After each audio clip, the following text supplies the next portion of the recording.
जी। मेरा नाम मुक्तिका है। मैं क्षेत्रीय अस्पताल मंडी में जीएनएम तृतीय वर्ष की छात्रा हूँ। आज मैं आपको ट्यूबरकुलोसिस यानी टीबी के बारे में बताने जा रही हूँ। जन जन को जगाना है, टीबी को भगाना है। अक्सर टीबी का समय पर पता नहीं चल पाता है।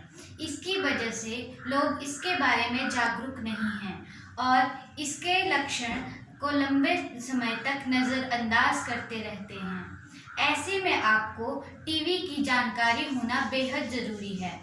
ट्यूबरकुलोसिस एक संक्रामक रोग है। टीबी का बैक्टीरिया सांस से फैलता है। यह छींकने या खांसने पर मुंह से निकले कणों से फैलता है।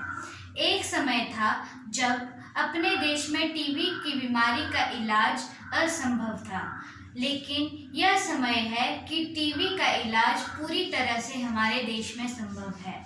इसलिए जब भी टीबी डायग्नोज हो जाता है, आपको पता लग जाता है कि आपको ट्यूबरकुलोसिस है, तो टीबी का इलाज कराने के लिए अपने नज़दीकी अस्पताल में जाएं।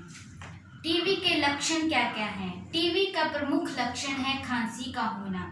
अगर आपको 3 हफ्ते से ज़्यादा खांसी हो तो इसे नज़रअंदाज ना करें। इसके और भी लक्षण हैं, जैसे खांसी में खून आना, सीने में दर्द का रहना, सांस लेने में तकलीफ होना, खांसने में दर्द होना, लगातार वजन का कम होना, रात में पसीना आना, चक्कर आना, भूख न लगना इत्यादि। टीबी का कारण। टीबी एक संक्रामक रोग है जो हवा और सांस के जरिए फैलता है। जब कोई टीबी का मरीज खांसता या छींकता है तो उससे निकले कणों के संपर्क में आने वाले व्यक्ति भी इसकी चपेट में आ जाते हैं। इसके अलावा कुछ और रिस्क फैक्टर्स भी हैं जो टीबी के खतरे को और बढ़ा देते हैं। उन रिस्क फैक्टर को मैं आपको बताने जा रही हूँ। जैसे किसी व्यक्ति को HIV एड्स की बीमारी है, किसी व्यक्ति को डायबिटीज़ है, किडनी में कोई समस्या है, कैंसर है, किसी अंग के ट्रांसप्लांट होने पर कोई दवाइयाँ दी गई हों, या फिर कुपोषण का शिकार व्यक्ति। ये सब व्यक्ति जो हैं वो ज़्यादा चपेट में आते हैं। टीबी का इलाज। टीबी का पूरी तरह से इलाज मुमकिन है। सरकारी अस्पताल में डॉट सेंटरों में इसका फ्री इलाज करवाया जाता है। इससे ज़रूरी है कि इसकी टीबी की पूरी तरह ठीक हो जाने तक चले।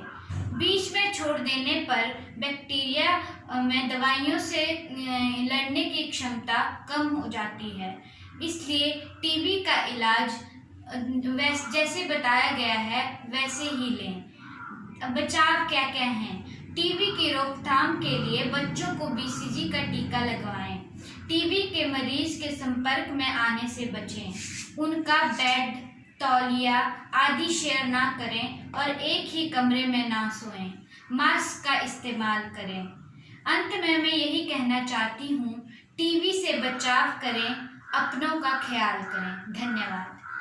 मेरा नाम अंकिता है। मैं जीएनएम प्रथम वर्ष की छात्रा हूँ। मैं आज आपके सामने टीबी के बारे में अपने विचार प्रस्तुत करना चाहती हूँ। टीबी यानी क्षय रोग। टीबी एक ऐसी बीमारी है जो माइकोबैक्टीरियम ट्यूबरकुलाई नामक जीवाणु के कारण होती है।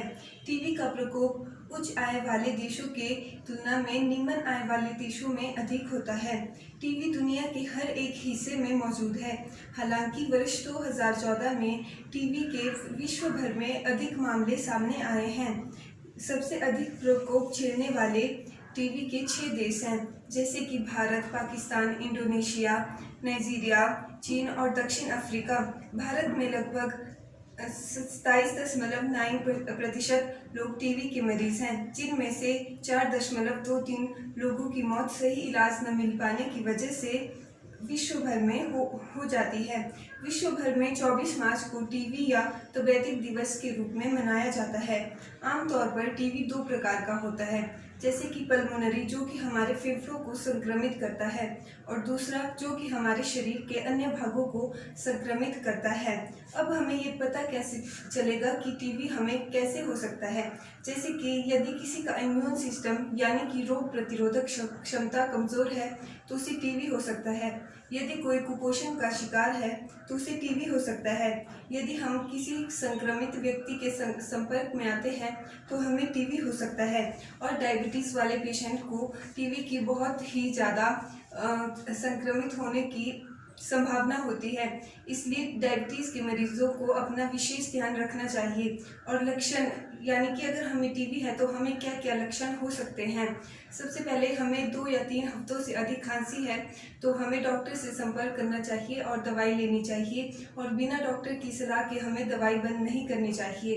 खांसी में यदि हमें खून आता हो और सीने में दर्द होता हो, थकान महसूस होती हो, भूख कम लगती है, चक्कर आना और रात में अधिक पसीना आना और बुखार होना, ये सभी टीबी के लक्षण हैं। और अब हम टीबी से अपने बचाव कैसे कर सकते हैं। तो सबसे पहले यदि हमें 2 हफ्तों तक खांसी है तो हमें डॉक्टर से संपर्क करना है और मास्क पहनना है। यदि हम छींकते हैं, खांसते हैं तो हमें रुमाल या टिश्यू का प्रयोग करना चाहिए। यदि टीबी का कोई मरीज है तो उसे प्लास्टिक के थैले में थूकना चाहिए और उसमें फिनाइल डाल के उसे अच्छी तरह से बंद करके डस्टबिन में डालना है, और हमें इधर उधर नहीं खुले में थूकना है। मरीज को जो है हवादार और धूप वाले कमरे में रखना है और उसे जो है एसी से परहेज़ करना है। और हमें बीड़ी, सिगरेट, तंबाकू आदि का प्रयोग नहीं करना है। भीड़ भाड़ वाली जगह पर अधिक नहीं जाना है। बच्चे के जन्म पर हमें बीसीजी का टीका लगवाना है। आमतौर पर लोग टीबी के इलाज को जो है लाइलाज बीमारी समझते हैं, लेकिन टीबी का इलाज हो सकता है। यदि लोग टीबी के बारे में जो है जानते हैं तो वो उसका अच्छे से इलाज करवा सकते हैं। सबसे पहले हम टीबी का इलाज करवाने के लिए हम पता कैसे करें कि हमें टीबी है, तो इसके लिए हम ब्लड टेस्ट करवा सकते हैं जिससे हमें पता चल सकता है कि हमें टीबी है। और हम एक्सरे करवा सकते हैं जिसमें हमारे छाती के बारे में जो भी उसमें कुछ भी गलत हुआ हो या फिर हमारी छाती में कोई संक्रमण हो तो उसमें हमें पता चल जाता है और हम टीबी का इलाज स्टार्ट कर सकते हैं। और अगर हमें टीबी है तो हम दवाई ले सकते हैं, डॉक्टर की सलाह से उसका पूरा कोर्स कर सकते हैं और हम टीबी मुक्त हो सकते हैं एवं अपने देश को टीबी से मुक्त करवा सकते हैं। धन्यवाद। Good evening, myself Anjal, student of GNM second year, want to present my speech on tuberculosis. World Tuberculosis Day, observed on 24 March each year, is designed to build public awareness about the global epidemic of tuberculosis and to efforts to eliminate the disease. Tuberculosis is an infectious disease usually caused by Mycobacterium tuberculosis bacteria. It is a communicable disease and prove fatal if it's not stopped at initial stage. It kills the person slowly. Tuberculosis generally affects the lungs but can also affect other part of the body. Tuberculosis is spread from one person to another through the air when people who have active TB in their lung cough, spit, speak or sneeze. World TB Day is an opportunity to focus on the people affected by this disease and to call for accelerate action to end TB suffering and death. How TB spread? The TB bacteria are spread through the air from one person to another. The TB bacteria are put into the air when a person with TB disease of the lung or throat cough, speak or sing. People nearby may breathe in these bacteria and become infected. The TB is not spread by shaking someone's hand, sharing food or drink, touching bed linen or toilet seats, sharing toothbrushes, kissing. When a person breathes in TB bacteria settle in the lung and begin to grow. They can move through the blood to the other part of the body such as kidney, spine and brain. TB disease in the lung or throat can be infectious.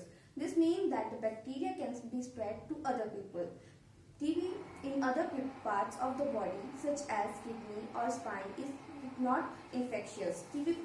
Many people who have latent TB infection never develop TB disease, but some people who have latent TB infection are more likely to develop TB disease than others. High risk for developing TB disease. People with HIV infection, babies and young children, people who are sick with other diseases that weaken immune system, people who become infected with TB in last 2 years and who were not treated correctly for TB in past.